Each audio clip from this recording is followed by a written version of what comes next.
Kalau ketindihan itu juga termasuk kemasukan syaitan, jin atau tidak? Itu bagian dari syaitan.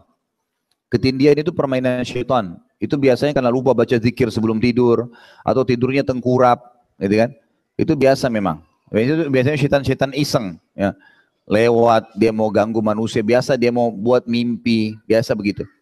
Ya, tapi itu cuma sebatas ketindihan saja. Itu tinggal baca pada saat merasa terbangun, sulit bergerak, baca Al-Fatihah, baca ayat Fatihah, ayat Ruqyah tadi. Salah satunya Al-Falaq ka An-Nas ka, bacain. Tertahan lidahnya nggak apa-apa, ucapin, nanti dengan sendirinya itu hilang. Insya Allah dengan sendirinya hilang.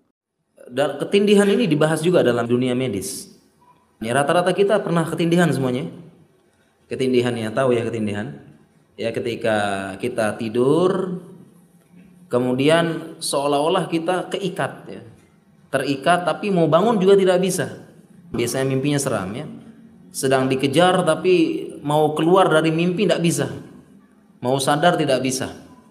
Kita sedang dicekik pelakor atau gimana, dicekik apa, vampir, ya.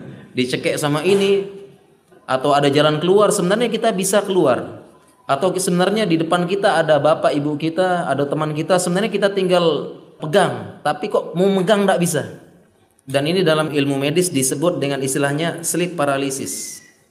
Bagaimana bisa terjadi sleep paralysis? Dalam dunia medis terjadi ketika tubuh sebenarnya sudah siap-siap memasuki fase non-REM. Jadi kalau bangun, ya, dia akan masuk fase non-REM tadi. Jadi kan ada non-REM tadi, ya, atau nomun mustaghraq sama yang bukan. Nah, ketika orang ketindihan sebenarnya dia sudah siap-siap masuk ke sini. Sudah siap-siap masuk non-REM tapi tubuhnya belum siap. Sehingga ketika dia sudah sadar begitu, tapi mau menggerakkan tidak bisa, tubuhnya belum siap. Nah, inilah secara medis penjelasannya.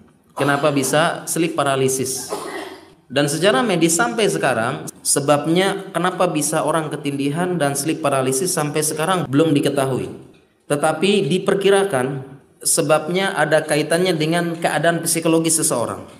Pertama, kelelahan, stres, tekanan, ya, sehingga mengacaukan fungsi otak sebentar. Jadi perpindahan tadi dari fase REM ke non-REM-nya itu tidak lancar, sempat kacau sebentar, ya, sehingga muncul ketindihan tadi.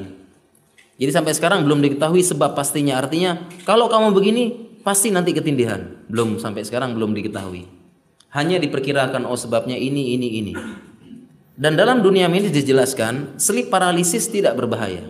Artinya tidak membahayakan tubuh. Setelah ketindihan artinya nanti bahaya. Habis ketindihan nanti istilahnya sakit ini atau pengaruh ke jantung, pengaruh ke apa, tidak. Jadi sleep paralysis itu tidak berbahaya terhadap tubuh.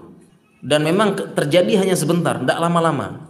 Disebutkan hanya sekitar 1 menitan. Tidak lama-lama, ya. Benar tidak, ya? Ketindihan tidak ada yang lama, ya. Sejam gitu. Enggak, ya. Sebentar. Ya karena memang sudah mulai sadar tapi tubuhnya tidak ngikutin.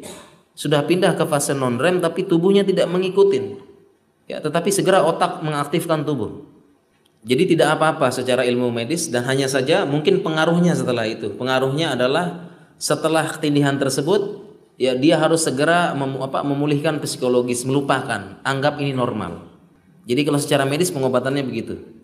Jadi setelah paralisis kita yakin tidak ada kaitan sama tubuh. Jadi gimana? Udah lupakan saja. Udah anggap biasa. Tidak ada pengaruh dengan tubuh, dengan organ, dengan indera, dengan yang lain, tidak ada. Jadi ya sudah. Kalau ke dokter nanti ceritain seperti itu, bilang udah lupakan aja. Tidak berbahaya.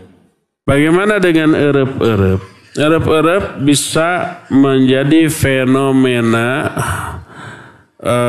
gangguan setan, bisa juga tidak, bisa juga hanya sekedar kelemahan syaraf orang tersebut. Kalau orang itu kebanyakan tidur, sehari-hari sepanjang hari tidur lebih dari 10 jam sehari, orang itu sangat mungkin kena erep-erep. Saya pernah menjelaskan, mendapatkan penjelasan dari Dr. Syaraf. Jadi kenapa ada syaraf motorik dan syaraf sensorik, ya? Motorik itu yang menggerakkan. Sensorik itu yang langsung ke otak. Jadi kalau umpamanya ada sesuatu yang tertangkap oleh tangan, tangan itu laporan ke otak. Nah, otak itu memberi perintah. Perintah dari otak ke ini untuk bergerak itu motorik, yang ke otak itu sensorik.